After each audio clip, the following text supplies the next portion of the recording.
Hi, good afternoon. Today we will going to discuss a few important topics of hydrology. First one is water budget equation for a catchment. Okay, this is the first topic, and second one is some important definitions in hydrology, and next one is forms of precipitation, and fourth topic is types of precipitation. Okay, let us start with the first topic. Water budget equation for a catchment. In the last class itself, I already told you what is catchment area. So consider this is a certain catchment area, okay, a small or certain catchment area. Okay, this line is the outer boundary line. So this line is called watershed line or divide line. Okay, and listen very carefully, these are the tributaries of this main river. Okay, this is the main river. This is the main yellow one. I am writing in the yellow color. This is the main river. Okay, this is the main river. That is from this point, all the water from this point, it is originating as a big river.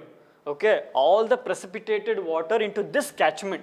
All the precipitated water into this catchment, okay, forming a river. Okay, rainfall in this region, okay, rainfall in this region or rainfall in this region, rainfall and that region forms a different river. So, okay, for this river, listen carefully, for this river, this is the catchment area. Okay, idu ridge line, idu yavado ondu betta. Ee bettadu hೀಗಿರುತ್ತೆ. Okay, imagination ಮಾಡ್ಕೊಳ್ಳಿ. So for this river, this is the catchment area. That means all the rainfall in this area contribute to this river. Okay, rainfall in this area and that area contribute to some other river. Okay, for this river, this is the catchment area. It is in thousands kilometers square. Okay. Okay, water budget equation, just like ನಾವು ಹೆಂಗೆ ಇವಾಗ ವಿಧಾನಸಭೆನಲ್ಲಾಗಿರಲಿ ಅಥವಾ ಸಂಸತ್ತಲ್ಲಿ ಹೆಂಗೆ budget ಆಗ್ತೀವಿ, in the same way water budget for certain catchment. ಈಗ ನಾವೆಲ್ಲ ಪಾರ್ಲಿಮೆಂಟಲ್ಲಿ ಮಾಡ್ತೀವಲ್ವಾ, ವಾಟರ್ ಬಡ್ಜೆಟ್ ಮಾಡ್ತೀವಿ, that is for our country. ಯಾವ್ಯಾವ ಕ್ಷೇತ್ರಕ್ಕೆ ಎಷ್ಟೆಷ್ಟು ಹಣ ಕೊಡಬೇಕು ಅಂತ ನಾವೊಂದು ಡಿವೈಡ್ ಮಾಡ್ಕೋತೀವಿ ವಾಟರ್ನ for the country. In the similar way, so this is water budget equation for certain catchment area. ಈ ಕ್ಯಾಚ್ಮೆಂಟ್ ಏರಿಯಾದಲ್ಲಿ ಹೆಂಗೆ ವಾಟರ್ ಬಂದಿದೆ, ಅದು ಎಲ್ಲಿ ಇನ್ಫಿಲ್ಟ್ರೇಟ್ ಆಗ್ತಾ ಇದೆ, ಎಲ್ಲಿ ಸ್ಟೋರ್ ಆಗ್ತಾ ಇದೆ, ಸೊ ಅದ್ರ ಬಗ್ಗೆ ಸ್ಟಡಿ ಮಾಡ್ತೀವಿ. Okay, now this is the first equation. That means all of you know continuity equation. In the fluid mechanics itself, in the third semester you already learned all those things. Continuity equation means what? For certain system, some water is coming, the same amount water is going out. Okay, for a certain system, some inflow is coming, the same amount of inflow is going out. So, right, this is what continuity equation. In the same way, if we apply continuity equation for a certain catchment, then what happens? Change in mass storage. I'll explain each and every word. Listen carefully.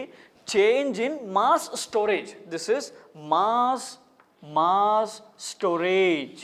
That must be equal to mass inflow minus mass outflow. Very simple. Mass inflow for certain system, henge fluid mechanical in the same way. So this is the system. Our catchment area is the system.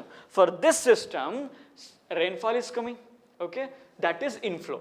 Rainfall is inflow into this system. Okay, that is what mass inflow minus mass outflow. All the rainfall in this region going out of the system, okay, in the form of infiltration or in the form of evaporation or in the form of runoff in some way. Okay, what I mean to say is something is coming into the system, the same thing is going out of the system. So this is mass inflow minus mass outflow. Esto banto minus outflow, the remaining is change in mass storage. Mathematically expressed as delta S, very small, change in storage is equals to mass inflow represented by Vi minus mass outflow V0. very simple basic equation. This is in general, okay. This is in general, in particular to hydrology, so I'll modify the equation. This is a general form of equation. Now I modified this equation to our system. What is that? Considering all the losses, considering all the process. What are all the process? So these are the process. In the first class itself, I already explained all those things. Considering all the process, once the rainfall come, then what are the process? What are the process? Precipitation ಆಗ್ತಿದಂಗೆನೆ ಒಂದು runoff ಆಗುತ್ತೆ. Second one is evaporation. Third one is infiltration. These are the main components. Okay. Delta S, change in storage, is equals to, this is what? Precipitation P, precipitation represented by P. This is inflow. Listen carefully. Precipitation ಬರ್ತಾ ಇದೆ, ground ಗೆ ಬರ್ತಾ ಇದೆ ಮೇಲ್ಗಡೆಯಿಂದ. So this is inflow. So this is inflow. Precipitation is the inflow to our system. Okay. Next, minus R minus T, that means minus runoff minus evapotranspiration. One inflow ಆಗಿ rainfall ಬಂದಿದೆ, ಬರ್ತಿದಂಗೆ ಏನಾಗುತ್ತೆ? Outflow ಆಗಬೇಕಲ್ವಾ? Inflow ಬರ್ತಿದಂಗೆ ಸಿಸ್ಟಮಿಂದ outflow ಆಗುತ್ತೆ. Outflow in the form of runoff R and also evapotranspiration. So inflow ಬಂತು, that is precipitation, minus V0. V0 ಅಂದ್ರೆ ಏನು? Mass outflow. These are all outflows out of the system. Precipitation, runoff, transpiration. ಮಳೆ ಬಂತು, listen, ಮಳೆ ಬಂತಿದೆ, precipitation, part of the precipitation turn into runoff, part of the precipitation turn into runoff. ಮಳೆ ಬಂದಿದೆ, part of precipitation occurs, part of the precipitation turn into runoff. Again, part of the precipitation infiltrated into the ground. Okay, I missed one more term, that is G. Infiltration, or sometimes it is represented by I also, that is infiltration.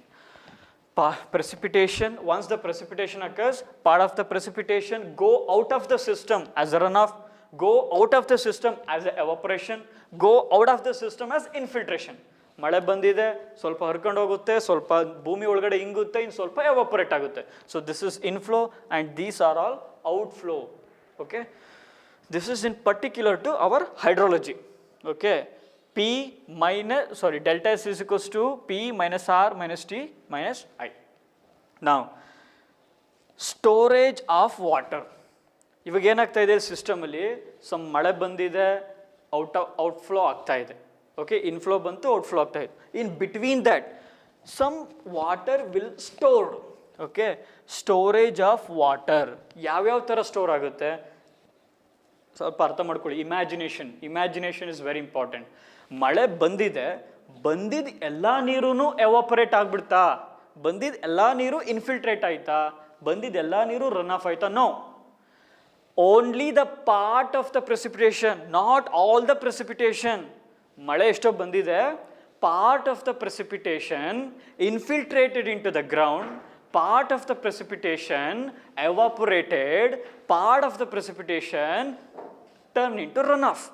Not all the precipitation, only part. Okay, majority go into runoff, infiltration, no doubt in that. But ಬಂದಿದ್ದ ಎಲ್ಲ ಮಳೆನೂ ಹರ್ಕೊಂಡು ಹೋಗಲ್ಲ, ಅಥವಾ ಬಂದಿದ್ದ ಎಲ್ಲ ನೀರು ಭೂಮಿ ಒಳಗಡೆ ಇಂಗಲ್ಲ, ಅಥವಾ ಬಂದಿದ್ದ ಎಲ್ಲ ಮಳೆ ಎವಾಪರೇಟ್ ಆಗಲ್ಲ. There is some storage. Imagination, there is some storage, that is was storage of water. S is equal to sum of these things, SS plus SM plus SG. What is that? SS means surface storage. SS means surface storage. For example, lakes and ponds, even reservoir. Okay, these are all surface storage. Surface mele store agide, that's why we call surface storage. Then SM, soil moisture storage. Soil ಸಹ ಸ್ವಲ್ಪ amount ನೀರನ್ನ ಹಿಡಿದಿಟ್ಕೊಂಡಿರುತ್ತೆ. So that is what soil moisture storage. This is very helpful for agricultural purpose. That is soil moisture storage. ಏನಿದೆ S ಅಂದ್ರೆ total storage, nothing but some part of the precipitation will store on the ground. That is what surface storage, soil moisture storage, similarly groundwater storage. So very deep in the ground. That is groundwater storage. Part of the precipitation, ಮಳೆ ತುಂಬ ಮುಖ್ಯನಪ್ಪ. ಮಳೆ ಬಂದಿದೆ, precipitate ಬಂದಿದ್ದ ಮಳೆ ಏನಾಗ್ತಿದೆ, part of the precipitation run off ಆಯಿತು, part of the precipitation infiltrate ಆಯಿತು, part of the precipitation again evaporate back to the atmosphere. There is some more water stored on the ground. Okay, this is all about water budget equation for a catchment, for a particular catchment. Next important, some technical terms in hydrology, that is definitions of hydrology. The very first one is infiltration. Very first one is, save it, infiltration ಅಂತಂದ್ರೆ ಏನು? Infiltration ಅಂತಂದ್ರೆ, in the first class itself we already discussed all those things. Infiltration ಹೆಸರು ಹೇಳ್ತಾ ಇದೆ, suggest ಮಾಡ್ತಾ ಇದೆ, save it. Next topic is definition.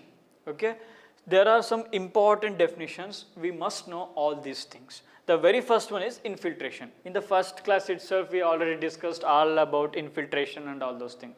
What is infiltration? Part of the precipitation infiltrated into the ground. That's it. Very simple.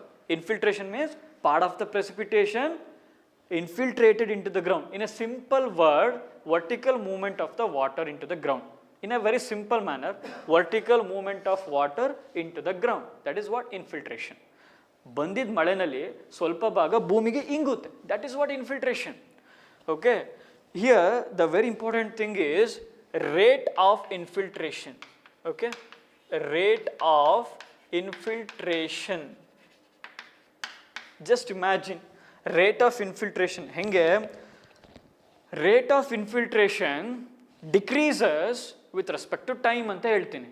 ಹೆಂಗೆ, ಏನು example ಕೊಡೋದು ಇದಕ್ಕೆ ಅಂದರೆ, ಜಸ್ಟ್ ಇಮ್ಯಾಜಿನ್ ಒಂದು ವಾಟರ್ ಬಾಟಲಲ್ಲಿ ನೀರು ತಗೊಳ್ಳಿ, ಭೂಮಿ ಮೇಲೆ ಹಾಕಿ, just pour the water onto the ground, dry ground surface. Almost 90% of the water within a very short period infiltrated into the ground. Just imagine ಒಂದು ವಾಟರ್ ಬಾಟಲ್ ನೀರನ್ನ dry soil ಮೇಲೆ ಹಾಕಿದ ತಕ್ಷಣ almost 95% or 90 majority of the water infiltrated into the ground. Okay, next trial, the same water again we pour on the ground surface. Now almost 50 to 60% water infiltrated into the ground. Third trial, again a water bottle of water pour into the ground, just 20 to 30% water infiltrated into the ground. The remaining water remains on the ground surface. If again you put some more water, just like rainfall. Now compare this example with rainfall. The water bottle ನೀರು ಹಾಕ್ತಾ ಇದ್ದೀರಾ, that means rainfall ಬರ್ತಾ ಇದೆ. Okay, now infiltration capacity of the soil decreases. ಭಾಳ simple ಇದೆ example ಅಲ್ವಾ. ಇವಾಗ ಮಳೆ ಬರ್ತಾ ಇದೆ, ಇವಾಗ ಜಸ್ಟ್ ಸಮ್ಮರ್ ಸೀಸನ್ ಇತ್ತು, ಜಸ್ಟ್ ಮಳೆ ಬಂದ ತಕ್ಷಣ ಏನಾಗುತ್ತೆ, ಆಲ್ಮೋಸ್ಟ್ ಬರ್ತಿರೋ ಮಳೆ ಎಲ್ಲ ಇನ್ಫಿಲ್ಟ್ರೇಟ್ ಆಗ್ತಾ ಇರುತ್ತೆ. ಅಗೇನ್ ರೈನ್ಫಾಲ್ ಆಗ್ತಾನೆ ಇದ್ರೆ the ground surface get saturated, all the pores voids filled with water. Now the ground get saturated. Right? Ground gets saturated. Again, if rainfall comes for a longer duration, all the rainfall flows on the ground. That means what? Infiltration decreases. ಅರ್ಥ ಮಾಡ್ಕೊಳ್ಳಿ ಹೇಳ್ತಿರೋದನ್ನ. ಒಂದು water ಬಾಟಲ್ನಲ್ಲಿ dry soil ಒಂದು ground surface ಮೇಲೆ ಒಂದು water bottle ನೀರು ಹಾಕ್ತೀರಾ, ಎಲ್ಲ ನೀರು ಹಿಂಗ್ಬಿಡುತ್ತೆ. ಮತ್ತು ಇನ್ನೊಂದು ವಾಟರ್ ಬಾಟಲ್ ನೀರು ಹಾಕ್ತೀರಾ, ಇವಾಗ ಎಲ್ಲ ನೀರು ಹಿಂಗಲ್ಲ, ಜಸ್ಟ್ 60% ನೀರು ಹಿಂಗುತ್ತೆ, 40% ನೀರು ಗ್ರೌಂಡ್ ಮೇಲೆ ಉಳ್ಕೊಳ್ಳುತ್ತೆ. ಅಗೇನ್ ಇನ್ನೊಂದು ವಾಟರ್ ಬಾಟಲ್ ನೀರು ಹಾಕ್ತೀರಾ, ಒಂದು 20% ನೀರು ಒಳಗಡೆ ಹೋಗುತ್ತೆ, 80% ನೀರು ಗ್ರೌಂಡ್ ಮೇಲೆ ಉಳ್ಕೊಳ್ಳುತ್ತೆ. That means with time increases infiltration capacity decreases if the rainfall is continuous. Okay, in a simple word, infiltration capacity decreases during and after the rainfall. Infiltration capacity decreases with the time during and after the rainfall. ಮಳೆ ಬರ್ತಾನೆ ಇದ್ರೆ ಏನಾಗುತ್ತೆ, ground infiltrate ಆಗಿ saturate ಆಗಿ ಹೋಗುತ್ತೆ. All the precipitated water flows on the ground, flood ಆಗುತ್ತೆ. Flood ಯಾವಾಗ ಆಗುತ್ತೆ? ಗ್ರೌಂಡ್ ಪೂರ್ತಿ ಸ್ಯಾಚುರೇಟ್ ಆಗಿ ಎಲ್ಲ ರಿವರಿಗೆ ಹೋದ್ಮೇಲೆ ಫ್ಲಡ್ ಆಗುತ್ತೆ. So this is what infiltration. Rate of infiltration decreases with time during and after the rain. Because ಮಳೆ ಬರ್ತಾನೇ ಇದೆಯಪ್ಪ, ಮಳೆ ಬರ್ತಾನೇ ಇದೆ, ಏನಾಗುತ್ತೆ? ಗ್ರೌಂಡ್ ಸ್ಯಾಚುರೇಟ್ ಆದಮೇಲೆ ಒಳಗಡೆ ಹೋಗೋದಕ್ಕೆ ಜಾಗ ಇಲ್ಲ. All the pores are filled with water. There is no gap. All the precipitated water remains on the ground. Okay, so infiltration capacity decreases during the rainfall and also after the rainfall with the time. And next very point is overland flow. Overland flow antandre eno? Overland flow, water flows on the land but yet to reach nearby stream. Overland flow means water flows on the ground but yet to reach nearby stream. ಮಳೆ ಬಂದಿದ್ದ ನೀರು ground ಮೇಲೆ ಹರ್ಕೊಂಡು ಹೋಗ್ತಾ ಇರುತ್ತೆ, but ಪಕ್ಕದಲ್ಲಿ ಇರುವಂಥ ಒಂದು ಸ್ಟ್ರೀಮ್ನ ಇನ್ನೂ ಸೇರ್ಕೊಂಡಿರಲ್ಲ. That is overland flow. ಹೆಸರೇ ಸಜೆಸ್ಟ್ ಮಾಡುತ್ತೆ, overland flow. Water flows on the ground but ಇನ್ನೂ ರೀಚ್ ಆಗಿಲ್ಲ, ಪಕ್ಕದಲ್ಲಿರೋ ಸ್ಟ್ರೀಮನ್ನು ಇನ್ನೂ ರೀಚ್ ಆಗಿಲ್ಲ. That is overland flow. And next third one is surface run off. This is very simple. Surface run off ಅಂದ್ರೆ ಏನು? This overland flow reaches nearby stream. Then we call it as a surface runoff. Okay? ಈ overland flow ಏನು ground ಮೇಲೆ ಹೋಗ್ತಾ ಇತ್ತಲ್ಲ, ಅದು nearby ಸ್ಟ್ರೀಮ್ನ reach ಆಗಿಲ್ಲ. That is overland flow. If this overland flow reaches the nearby stream, then we call it as surface runoff. That means after reaching nearby stream. That is surface runoff. And fourth one interflow ಅಥವಾ sub surface flow ಅಂತ ಹೇಳ್ತೀವಿ. ಹೆಸರು ಹೇಳ್ತಾ ಇದೆ, interflow or sub surface flow. That means here water infiltrated into the ground, no doubt in that. Water infiltrated into the ground, no doubt in that. And here water flows within the ground very near to the ground surface. Water flows, this is the ground level, water flows within the ground, this is the ground level, water flows within the ground but very near to the ground surface, that is interflow or subsurface flow. Okay, after traveling a few kilometers, this interflow may or may not reach the nearby river or stream. If it reaches nearby stream, then again we call it as surface runoff. Okay, and next one is groundwater flow. Groundwater flow ಅಂದ್ರೆ careful ಆಗಿ ಅರ್ಥ ಮಾಡ್ಕೊಳ್ಳಿ. ಇಂಟರ್ಫ್ಲೋಗೂ ground water ಫ್ಲೋಗೂ ಒಂದು ಸಣ್ಣ difference. Interflow flows very near to the ground surface, but ground water flow very deep in the ground, very deep. Ground water flow, water flows within the ground surface but at a very greater depth. ಸಿಕ್ಕಾಪಟ್ಟೆ ground level ಇಂದ ತುಂಬ depth ಇರುತ್ತೆ, ಅದು ground water flow. Very close to the ground surface, it is interflow. Okay, in ground water flow again we can classify types of run off. That is surface run off, interflow run off, ground water flow run off. Okay, surface run off, interflow runoff, groundwater flow runoff. ಏನು ಹೇಳ್ತಿದ್ದೀವಿ ಇಲ್ಲಿ? Surface runoff means what? This is third point. It's already explained, no doubt in that. And second one is interflow. As just 2 minutes back I said, interflow runoff. Interflow runoff means after traveling so many kilometers, this interflow may or may not reach the nearby stream. If it reaches the nearby stream, we call it as a runoff. Just 2 minutes back I said, if it reaches nearby stream, we call it as runoff. In the similar way, groundwater flow means after traveling so many kilometers, may or may not, this groundwater flow reaches nearby river. ಅದಕ್ಕೆ ಹತ್ತಿರದಲ್ಲಿರೋ ರಿವರ್ನ ಸೇರ್ಬೋದು, ಸೇರ್ದೇ ಇರ್ಬೋದು. ಸೇರಿದ್ರೆ V call it as again run of. That's why we have 3 types of run of. ಭೂಮಿ ಮೇಲೆ ಹರಿಯೋದನ್ನ ಮಾತ್ರ run of ಅನ್ನಲ್ಲ, ಭೂಮಿ ಮೇಲೆ ಹರಿಯೋದು ಮೇಜರ್ ರನ್ ಆಫ್. ಇನ್ನೂ 2 ಥರ ರನ್ ಆಫ್ ಇದೆ. ಯಾವುದು? ಒಂದು ಇಂಟರ್ಫ್ಲೋ, ಭೂಮಿ ಒಳಗಡೆನೇ ಹರ್ಕೊಂಡು ದೂರದಲ್ಲೆಲ್ಲೋ ಹೋಗಿ ರಿವರ್ನ ಸೇರ್ಕೊಂಡ್ಬಿಡುತ್ತೆ. Then again we call it as a run off. Similarly ground water, ground ಕೆಳಗಡೆ ನೀರು ಹರಿತಾ ಇರುತ್ತೆ. After traveling so many kilometers again it reaches, may or may not, ಆಗಲೇಬೇಕಂತ ಏನಿಲ್ಲ, may or may not reach, it reaches the nearby stream or nearby river. If it reaches then we call it as again surface run off. ಯಾಕೆ ರಿವರಿಗೆ reach ಆಗ್ತಿದ್ದಂಗೆ ಸರ್ಫೇಸಿಗೆ ಬಂದ್ಬಿಡ್ತಲ್ಲ, ಅದಕ್ಕೆ we call it as surface run off. Okay, these are the 3 types of run off. Ground ವಾಟರ್ನ ನಾವು ಇನ್ನೊಂದು ಹೆಸರಿಂದ ಕರಿತೀವಿ, that is base flow.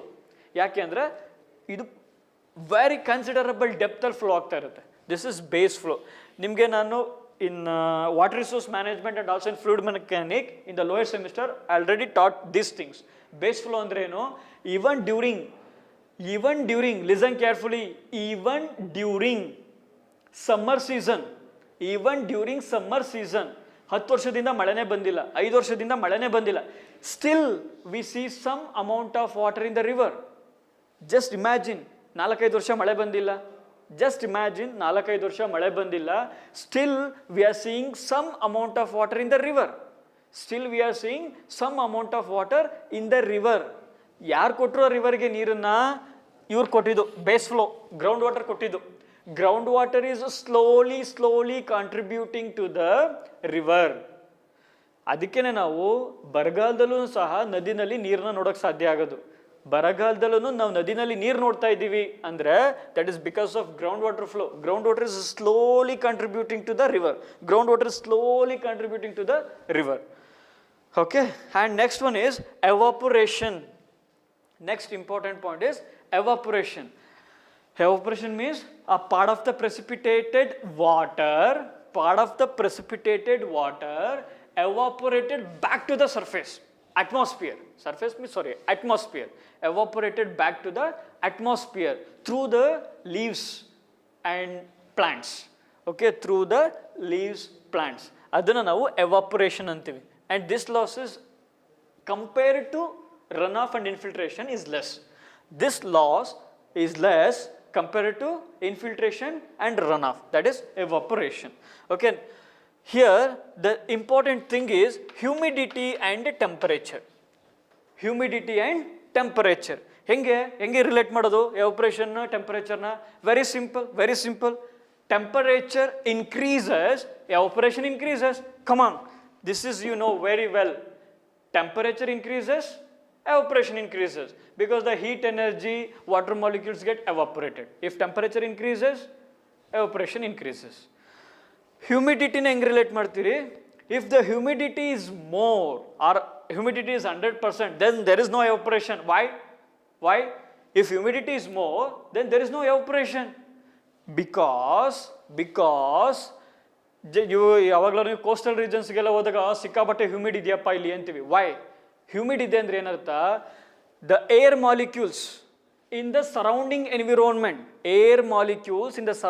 Environment, already moist ಅಂದರೆ ನಮ್ಮ ಸುತ್ತಮುತ್ತಲ ವಾತಾವರಣದಲ್ಲಿರುವಂಥ ಏರ್ ಮಾಲಿಕ್ಯೂಲ್ಸು ಆಲ್ರೆಡಿ ತೇವಾಂಶದಿಂದ ಕೂಡಿರುತ್ತೆ. Air molecules are already moist ಆದರೆ ಏನಾಗುತ್ತೆ? ಸನ್ಲೈಟ್ ಹೀಟ್ ಎನರ್ಜಿ ಆ ಮಾಯ್ಸ್ಟ್ ಏರ್ ಮಾಲಿಕ್ಯೂಲ್ಸ್ನ ಪೆನೆಟ್ರೇಟ್ ಮಾಡಿ ಗ್ರೌಂಡಿಗೆ ಬರಬೇಕು. ಅದನ್ನು ಪೆನೆಟ್ರೇಟ್ ಮಾಡಿ ಬರೋತ್ತಿಗೆ ಇದೇ ಎವಾಪರೇಟ್ ಆಗಿರುತ್ತೆ. So this is a barrier, just like a barrier. So evaporation is less. If there is 100% humidity, let's say for example ತುಂಬ ಹ್ಯೂಮಿಡ್ ಇದೆ, ಸಿಕ್ಕಾಪಟ್ಟೆ ಹ್ಯೂಮಿಡ್ ಇದೆ, 100% humidity means evaporation is 0. Why? Already surrounding air molecules are moist. ಅಂದ್ರೆ ಏನರ್ಥ? ನಮ್ಮ ಸುತ್ತಮುತ್ತಲಿನ ವಾತಾವರಣ ತೇವಾಂಶದಿಂದ ಕೂಡಿದ್ರೆ, already ತೇವಾಂಶ ಇರೋದ್ರಿಂದ ಗ್ರೌಂಡಲ್ಲಿರೋವಂಥ ಎವಾಪರೇಷನ್ ನಿಧಾನ ಆಗುತ್ತೆ ಇಲ್ಲ ಅಂತಲ್ಲ, ಬಟ್ ಸಿಕ್ಕಾಪಟ್ಟೆ ನಿಧಾನ. Because surrounding environment is already moist. ಅದು ಎಲ್ಲ ನಿಮಗೆ ಎವಾಪರೇಟ್ ಆದಮೇಲೆ ಗ್ರೌಂಡಲ್ಲಿ ಎವಾಪರೇಟ್ ಆಗುತ್ತೆ. ಸೊ ಹ್ಯೂಮಿಡಿಟಿ ಜಾಸ್ತಿ ಇದೆ ಅಂತಂದರೆ evaporation less. And next one is transpiration ಅಂತಂದರೆ ಇಟ್ಸ್ ಜಸ್ಟ್ ವೆರಿ ಸಿಂಪಲ್ ಯಾರ್. Transpiration, these things already I taught you in water resource management in lower semester. Transpiration, water lost through the leaves of the plants. This is very simple. And this is also one of the outflow of the system. Okay, these are the important definitions in hydrology. Next one is forms of precipitation. We can expect these things for our examination, even for competitive examinations also. Okay, next one is forms of precipitation. Very first one is drizzle. Listen, drizzle, rainfall, snow, hail, glaze, sleet, frost, dew. These are very important types of forms of precipitation. Forms, okay, these are the types. Drizzle anta tagotiddangene, this is diameter is less than 0.05 centimeter and intensity of the rainfall is 0.01 centimeter per hour. Flow, here air molecules are appears to flow in the air. So this is what? Drizzle. This is drizzle. So diameter is less than 0.05 centimeter, intensity of the rainfall is 0.01 centimeter per hour, and this appears to be flow in the air. This is the form of precipitation. And very important for us in hydrology is rainfall. Rainfall. Rainfall ಏನು ಹೇಳ್ತೀವಿ ನಾವು? Rainfall diameter, a waterದು diameter ಎಷ್ಟಿರುತ್ತೆ ಅಂದರೆ more than 0.05 to 0.6 centimeter. Intensity of the rainfall 0.25 to 0.75 centimeter per hour. Okay, and there are three types: light rain, moderate rain, heavy rain. Light rain anta tagotiddangene, it is in the range of less than 0.025 centimeter per hour. Moderate rain ಅಂತಂದ್ರೆ 0.25 to 0.75 centimeter per hour. Heavy rain ಅಂತ ತಗೊಂಡ್ರೆ more than 0.75. More than 0.75. Light rain geno less than 0.75. Moderate rain geno 0.25 to 0.75. Heavy rain anta tagondaga more than 0.75 centimeter per hour. This is a range for the different types of rain. Okay, next the third one is snow. Snow anta tagondre ಏನು ಹೇಳ್ತೀವಿ? It is in the form of ice crystal. It is in the form of ice crystal. Next one is Himalayan region. This type of form of rainfall occurs in Himalayan region. ನೀವು ಹಿಮಾಲಯ ಯಾವುದಾದ್ರೂ ಮೂವಿಗಳಲ್ಲೆಲ್ಲ ನೋಡಿರ್ತೀರಿ, ನಮಗೆ just ಹೆಂಗೆ ಮಳೆ ಆಗ್ತಾ ಇದೆ, ಇನ್ the same way snowfall ಆಗ್ತಿರುತ್ತೆ in the Himalayan region states. So we can see this snow form of precipitation in Himalayan regions. Okay, next fourth one is hail. Hail means this is also a form of precipitation, balls of irregular size in the form of balls, ಸಣ್ಣ ball ಆಗಿ water droplets ಥರ ಇರುತ್ತೆ. Irregular size, ಕೆಲವೊಂದು ಸಣ್ಣ ನಾವು ಕನ್ನಡದಲ್ಲಿ ಆಲಿಕಲ್ಲು ಅಂತೆಲ್ಲ ಹೇಳ್ತೀವಿ. ಒಂದ್ಸಲ ದಪ್ಪ ಆಲಿಕಲ್ಲು ಬೀಳುತ್ತೆ, ಒಂದ್ಸಲ ಸಣ್ಣದು ಬೀಳುತ್ತೆ. ಸೊ ಇರ್ರೆಗ್ಯುಲರ್ ಶೇಪಲ್ಲಿ ಸೈಜಲ್ಲಿ ಇರುತ್ತೆ. So 5 mm or more diameter of the hail is 5 mm or more. Okay, similarly glaze ಅಂತ ತಗೊಂಡ್ರೆ next one ice crystal formed when drizzle and rainfall. Listen carefully. Glaze ಅಂದ್ರೆ ಏನು ಹೇಳ್ತೀನಿ? Ice crystal formed when drizzle or rainfall comes in contact with very cold object. Comes in contact with very cold object. ನೀವು ರಾತ್ರಿ ಬೆಳಗ್ಗೆ ತುಂಬ ಬಿಸಿಲು ಇರುತ್ತೆ, ರಾತ್ರಿ ಹೊತ್ತು ಯಾವ್ದಾದ್ರು ಹುಲ್ಲು ಸತ್ತ ಮೇಲೆ, ಹುಲ್ಲು ಜಸ್ಟ್ ಗಾರ್ಡನ್ ಇರುತ್ತಲ್ಲ ಅಂತ ಹುಲ್ ಮೇಲೆ ನಡ್ಕೊಂಡು ಹೋಗ್ತಾ ಇದ್ರೆ ಆ ಹುಲ್ ಮೇಲೆಲ್ಲ ಸಣ್ಣ ಸಣ್ಣ ಕೂತಿರುತ್ತೆ, ಮಳೆ ಹನಿಗಳ ಥರ ಕೂತಿರುತ್ತೆ. ಸೊ ಕೋಲ್ಡ್ ಆಬ್ಜೆಕ್ಟ್ ಜೊತೆ ಕಾಂಟ್ಯಾಕ್ಟ್ ಆದ ತಕ್ಷಣನೇ ಅದು ಒಂದು ಮಳೆ ರೂಪ, ನೀರಿನ ರೂಪ ಪಡ್ಕೊಳ್ಳುತ್ತೆ. So that is glaze. Sleet ಅಂತ ತಗೊಂಡ್ರೆ next one in the form of melting snow melt ಆಗುತ್ತೆ. Very simple. And it is a combination of or it's a mixture of snow and rain. So that is what sleet. Okay, it is of size 1 mm to 4 mm in diameter 1 mm to 4 mm ಇರುತ್ತೆ. ಫ್ರೋಸ್ಟ್ ಅಂತ ತಗೋತೀನಿ. Frost ಅಂತಂದರೆ it is in the form of scales, needle, fans. ನೀವು ಇದನ್ನೆಲ್ಲ ನೀವು ಯಾವ್ದಾದ್ರು ಮೂವಿಗಳಲ್ಲಿ ನೋಡಿರ್ತೀರಿ, ಒಂದು ಮರದ ಮೇಲ್ಗಡೆ ಐಸ್ ಕ್ರಿಸ್ಟಲ್ ಫಾರ್ಮ್ ಆಗಿರುತ್ತೆ. Just ice crystal. ನೀವು ಯಾವುದಾದ್ರೂ ಒಂದು ಇನ್ಫಿಲ್ಟ್ರೇಷನ್ ಗ್ಯಾಲರಿಗೆ ಡ್ಯಾಮಲ್ಲಿ ಹೋದರೆ ಅಲ್ಲೆಲ್ಲ ಇದನ್ನು ನೋಡ್ಬೋದು ನೀವು, ಸ್ಕೇಲ್ಸ್ ಫಾರ್ಮೇಷನ್ ಆಗಿರುತ್ತೆ. ಅಂದರೆ ನೀರು ಅಲ್ಲೇ ಹೋಗಿ ಸಾಲಿಡ್ ಆಗಿಬಿಟ್ಟಿರುತ್ತೆ, ಜಸ್ಟ್ ಒಂದು ರೆಕ್ಕೆ ಥರ ಬಂದಿರುತ್ತೆ, ಚೂಪಾಗಿ ಚಾಕು ಥರ ಎಲ್ಲ ಇರುತ್ತೆ. So that is what scales, needles. Imagination ಮಾಡ್ಕೊಳ್ಳಿ, ಇದೆಲ್ಲ ನಿಮಗೆ ಫ್ರೋಸ್ಟ್ ಅಂತೇಳಿ ಡ್ರೈ ಆಗಿರುತ್ತೆ. Okay, that is or feathers in the different forms ಅಷ್ಟೆ. Next dew. Last one is dew ಅಂತ ತಗೊಂಡ್ರೆ formed by condensation directly on the ground. Okay, ಇದೆಲ್ಲ ಹೆಂಗಾಗ್ತಿರುತ್ತೆ ಅಂದರೆ condensation takes place at very high altitude. But ಇದು ಹಂಗಲ್ಲ. Dew ಅಂದರೆ formed by condensation directly on the ground. Ground ಮೇಲೇ condensation ಆಗಿ ಇಲ್ಲೇ ಮಳೆ ರೂಪ ವಾಟರ್ದು ಸ್ಟೇಟ್ನ ತಗೊಳುತ್ತೆ. And this occurs in the night times, occurs in the night times. ಯಾಕೆ ನೈಟ್ ಟೈಮ್ಸಲ್ಲಿ ಆಗುತ್ತೆ ಅಂದರೆ during night time all the heat energy evaporated back to the atmosphere. ರಾತ್ರಿ ಹೊತ್ತು ನೀವು ಅಬ್ಸರ್ವ್ ಮಾಡಿ, ಯಾವಾಗಲಾದ್ರೂ ನೀವು ತುಂಬ ಬಿಸಿಲಿರುತ್ತಲ್ಲ ಅಂಥ ಟೈಮಲ್ಲಿ ನೀವು ಒಂದು ಜಾಗದಲ್ಲಿ ಓಡಾಡಿ, ಅದೇ ಜಾಗಕ್ಕೆ ರಾತ್ರಿ ಹೊತ್ತು ಬನ್ನಿ, ಆ ಜಾಗದಲ್ಲಿ ಓಡಾಡಿದ್ರೆ ತುಂಬ ಕೂಲ್ ಅನಿಸ್ತಿರುತ್ತೆ. Because all the radiation going back to the atmosphere. Radiation means what? Heat energy. ಅದು ವಾಪಸ್ ಹೋದರೆ ಡೆಫಿನೆಟಾಗಿ ಕೂಲ್ ಆಗಬೇಕು. ಕೂಲ್ ಆಗ್ತಿದ್ದಂಗೆ ಈ ಫಾರ್ಮ್ ತಗೊಳುತ್ತೆ, that is dew. Okay. And last topic is types of precipitation. Types, ಇದು ಫಾರ್ಮ್ಸ್. ಮಳೆ ಯಾವ್ಯಾವ ವಿಧದಲ್ಲಿ ಭೂಮಿನ ತಲುಪುತ್ತೆ ಅಂತ, that is forms. Very important is rainfall for us. And last one is types of precipitation. First one is convective, second one is orographic, and third one is cyclonic, fourth one is turbulent. The very first one is convective. Very simple. Convective precipitation means due to the lifting of warm air. Due to the lifting of warm air. ಭೂಮಿ ಮೇಲಿರುವಂಥ warm air, ಬಿಸಿ ಗಾಳಿ lift ಆಗುತ್ತೆ. Lift ಆಗ್ತಿದ್ದಂಗೆ ಏನಾಗುತ್ತೆ? Lift ಆದರೆ ಏನಾಗುತ್ತೆ? ಅಲ್ಲಿ temperature ಕಡಿಮೆ ಆಗಿರುತ್ತೆ, pressure ಕಡಿಮೆ ಆಗಿರುತ್ತೆ. ಸೊ ವಾರ್ಮ್ ಏರ್ ಲಿಫ್ಟ್ ಆಗ್ತಿದ್ದಂಗೆ ಅಲ್ಲಿ ಪ್ರೆಷರ್ ಕಡಿಮೆ ಇರುತ್ತೆ, ಆ ಏರ್ ಮಾಸ್ ಕೂಲ್ ಆಗುತ್ತೆ. Lifting of the warm air, once the warm air lifted to a higher altitude, the air mass get cool down. Cool ಆಗುತ್ತೆ, ಕೂಲ್ ಆದ ತಕ್ಷಣನೇ ಮಳೆ ಆಗುತ್ತೆ. So this type of precipitation occurs more in tropics. ಯಾಕೆ ಟ್ರಾಪಿಕ್ಸಲ್ಲಿ ಜಾಸ್ತಿ ಅಂದರೆ, ಟ್ರಾಪಿಕಲ್ಲಿ ಏನಾಗಿರುತ್ತೆ? ಸಿಕ್ಕಾಪಟ್ಟೆ ಬಿಸಿಲಿರುತ್ತೆ.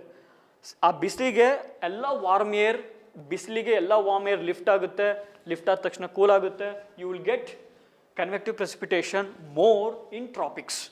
Okay, this is very important for competitive examination point of view. And next point is high intensity and short duration ಅಂತ ಹೇಳ್ತೀವಿ. ಈ ರೈನ್ಫಾಲ್ ಇದೆಯಲ್ಲ, ಕನ್ವೆಕ್ಟಿವ್ ಪ್ರೆಸಿಪಿಟೇಷನ್, ಇದು important characteristics is this one. High intensity within a short duration of the time. High intensity of rainfall within a short duration of the time. 2 ಗಂಟೆ ಅಷ್ಟೇ ಮಳೆ ಹುಯ್ಯೋದು, ಸಿಕ್ಕಾಬಟ್ಟೆ ಮಳೆ ಓದ್ಬಿಡುತ್ತೆ. ಅದೇ ಕೆಲವು ಸಲ ನೋಡಿದ್ದೀರಾ, 4 ದಿನ 5 ದಿನ ಮಳೆ ಹುಯ್ತಾನೇ ಇರುತ್ತೆ, ಬಟ್ ರಿಸರ್ವರ್ ಫಿಲ್ಲೇ ಆಗಲ್ಲ. 4 ದಿನ ಮಳೆ ಬಂದುಬಿಟ್ರೆ ರಿಸರ್ವರ್ ಫಿಲ್ ಆಗಿಬಿಡುತ್ತೆ. ಸೊ ಆ ಥರ ಇದು high intensity within a short duration of time. And next point is local whirling thunderstorm ಅಂತ ಹೇಳ್ತೀನಿ. ಅಂದರೆ ಲೋಕಲ್ ವಿರ್ಲಿಂಗ್ ಥಂಡರ್ ಸ್ಟಾರ್ಮ್, ಗುಡುಗು ಸಹಿತ ಮಳೆ ಬರುತ್ತಲ್ಲ, ಜೋರ್ ಮಳೆ, ಹೈ ಇಂಟೆನ್ಸಿಟಿ ಆಫ್ ರೈನ್ಫಾಲ್ ಅದು. And we call it as tornado. ನೀವೆಲ್ಲ ಕೇಳಿರ್ತೀರಿ ಇದನ್ನೆಲ್ಲ ಪೇಪರಲ್ಲೆಲ್ಲ, ಟೊರ್ನಾಡೋ ಅಂತ ಕರಿತೀವಿ. ಲೋಕಲ್ ವಿಲ್ಲಿಂಗ್ ಥಂಡರ್ಸ್ಟಾರ್ಮ್, ಗುಡುಗು ಸಮೇತ ಜೋರಾಗಿ ಮಳೆ ಬರುತ್ತಲ್ಲ, ಥಂಡರ್ಸ್ಟಾರ್ಮ್. ಸೊ ಟೊರ್ನಾಡೋ ಅಂತ ಕರಿತೀವಿ. And next one is orographic precipitation. So this is and again one point I missed, covers small area. ಈ ಕನ್ವೆಕ್ಟಿವ್ ಪ್ರೆಸಿಪಿಟೇಷನ್ ಇಂಪಾರ್ಟೆಂಟ್ ಕ್ಯಾರೆಕ್ಟರಿಸ್ಟಿಕ್ಸ್ ಏನು? Covers small area but high intensity, cover small area but high intensity with short duration of time. ಕಡಿಮೆ ಸಮಯದಲ್ಲಿ ಜೋರಾಗಿ ಮಳೆ ಬರುತ್ತೆ, ಕಡಿಮೆ ಜಾಗದಲ್ಲಿ.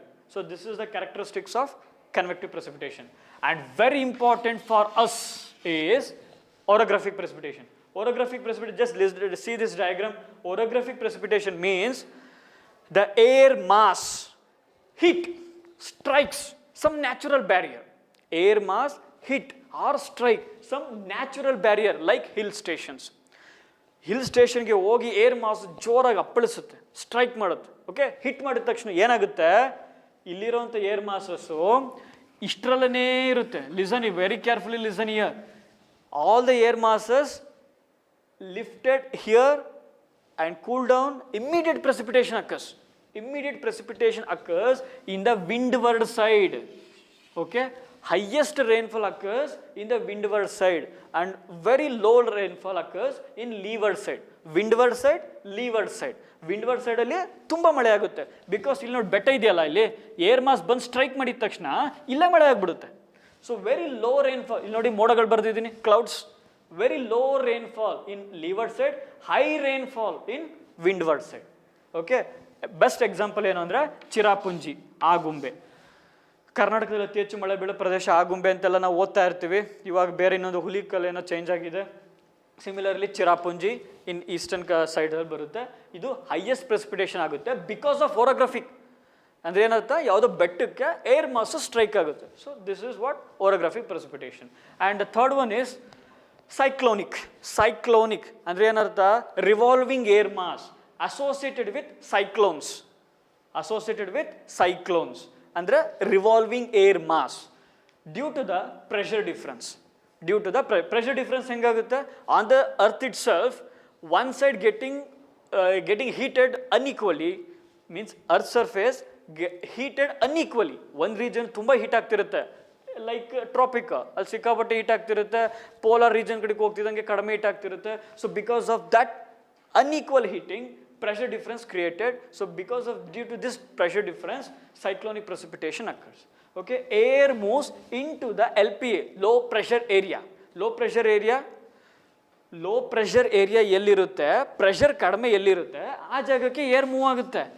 Okay, ಇಲ್ಲಿ ಎರಡು ಬರುತ್ತೆ ನಮಗೆ, cyclonically non frontal and frontal ಅಂತ ಸಬ್ ಕ್ಲಾಸಿಫಿಕೇಶನ್ ಬರುತ್ತೆ. ನಾನ್ ಫ್ರಾಂಟಲ್ ಅಂತ ಹೇಳ್ತಿದ್ದಂಗೆ the surrounding air mass converges into low pressure area. Surrounding air mass converges into low pressure area. ಸುತ್ತಮುತ್ತಲಿರುವಂಥ ಏರ್ ಮಾಸು ಲೋ ಪ್ರೆಷರ್ ಏರಿಯಾಗೆ ಬರುತ್ತೆ. ಲೋ ಪ್ರೆಷರ್ ಏರಿಯಾಗೆ ಬರ್ತಿದ್ದಂಗೆ ಲಿಫ್ಟ್ ಆಗುತ್ತೆ, ಲಿಫ್ಟ್ ಆಗ್ತಿದ್ದಂಗೆ ಕೂಲ್ ಆಗುತ್ತೆ, ಕೂಲ್ ಆಗ್ತಿದ್ದಂಗೆ ಮಳೆ ಬರುತ್ತೆ. Okay, surrounding air mass low pressure ಏರಿಯಾಗೆ ಬರುತ್ತೆ. ಕಾಮನ್ ಅಲ್ವಾ, ಹೈಯರ್ ಎನರ್ಜಿಯಿಂದ ಹೈಯರ್ ಸ್ಟೇಟಿಂದ ಲೋಯರ್ ಸ್ಟೇಟಿಗೆ ಎನರ್ಜಿ ಫ್ಲೋ ಆಗುತ್ತೆ. ಸೊ ಇಲ್ಲೇನು ಹೇಳ್ತಿದ್ದೀನಿ, ಲೋ ಪ್ರೆಷರ್ ಏರಿಯಾಗೆ ಏರ್ ಮಾಸು ಕನ್ವರ್ಜ್ ಆಗುತ್ತೆ. ಸುತ್ತಮುತ್ತಲಿರೋ ಏರ್ ಮಾಸು ಲೋ ಪ್ರೆಷರ್ ಏರಿಯಾಗೆ ಬರುತ್ತೆ. ಬಂದ ತಕ್ಷಣ ಏನಾಗುತ್ತೆ, ಲಿಫ್ಟ್ ಆಗುತ್ತೆ. ಲಿಫ್ಟ್ ಆದ ತಕ್ಷಣ ಕೂಲ್ ಆಗುತ್ತೆ, ಕೂಲ್ ಆದ ತಕ್ಷಣ ಮಳೆ ಆಗುತ್ತೆ. So this is non frontal precipitation. Okay, and last one is turbulent. Turbulent, combination of several of above. ಇವುಗಳಿದಾವಲ್ಲ, ಇದೆಲ್ಲ ಕಾಂಬಿನೇಷನ್ ಆಗಿರುತ್ತೆ. ಬಿಕಾಸ್ ನೇಚರು ಯಾವಾಗ ಹೆಂಗೆ ಹವಾಮಾನ ಯಾವಾಗ ಬದಲಾಗುತ್ತೆ ಅಂತ ಗೊತ್ತಾಗಲ್ಲ. ಸೊ ಕಾಂಬಿನೇಷನ್ ಆಫ್ ಅಬೋವ್, ಇದು ಕಂಬೈನ್ ಆಗ್ಬೋದು, ಇದು ಕಂಬೈನ್ ಆಗ್ಬೋದು, ಅಥವಾ ಇದು ಮಿಕ್ಸ್, ಮೂರು ಬರ್ಬೋದು. So this is the turbulent precipitation ಅಂದರೆ ಕಾಂಬಿನೇಷನ್ ಆಫ್ ದ ಅಬೋವ್. ಇಲ್ಲಿ ಏನು important, change in frictional resistance. ಹೆಂಗೆ ಫ್ರಿಕ್ಷನಲ್ ರೆಸಿಸ್ಟೆನ್ಸ್ ಆಗುತ್ತೆ, air masses from the sea surface, air masses moves from the sea surface towards the land area. Land ಏರಿಯಾದಲ್ಲೂ air mass ಇರುತ್ತೆ. ಸೊ ಈ air mass ಡಿಕ್ಕಿ ಆಗುತ್ತೆ. ಓಕೆ, ಕ್ಲಾಶ್ ಆಗುತ್ತೆ. So friction ಆಗುತ್ತೆ, ಒಂದಕ್ಕೊಂದು ಗುದ್ದುತ್ತೆ. ಸೊ ಫ್ರಿಕ್ಷನಲ್ ರೆಸಿಸ್ಟೆನ್ಸ್ ಆಗುತ್ತೆ. ಆ ಗುದ್ದ ತಕ್ಷಣನೇ ಅಲ್ಲಿ ಏರ್ ಮಾಸು ಲಿಫ್ಟ್ ಆಗಿಬಿಡುತ್ತೆ. ಜಸ್ಟ್ ಏರ್ಪ್ಲೇನ್ ಹೆಂಗಪ್ಪ ಲಿಫ್ಟ್ ಆಗುತ್ತೆ, ಬರ್ತಾ ಇರುತ್ತೆ, ಆ ಕಡೆಯಿಂದ ಏರ್ ಡ್ರ್ಯಾಗ್ ಲಿಫ್ಟ್ ಆಗುತ್ತಲ್ಲ. ಸೊ ಸಿಮಿಲರ್ಲಿ ಎರಡು air mass, one is from sea surface, another is from ground surface, clashes, frictional resistance occurs. So from that frictional resistance, air mass lifted up. Once air mass lifted up, ಅಲ್ಲಿ ಏನಾಗಿರುತ್ತೆ, pressure ಕಡಿಮೆ ಇರುತ್ತೆ. So cool ಆಗಿಬಿಡುತ್ತೆ, cool ಆದ ತಕ್ಷಣ ಮಳೆ ಆಗುತ್ತೆ. So change in frictional resistance is the reason for this turbulent rainfall. And this rainfall is heaviest rainfall. Because combination ಇರುತ್ತೆ, ಹೆವಿ ರೈನ್ಫಾಲ್ ಆಗಿಬಿಡುತ್ತೆ ಈ ಟೈಪಿಂದ. And winter rainfall in Tamil Nadu. Winter rainfall in Tamil Nadu is the best example for turbulent precipitation. And this was all for the day. Thank you.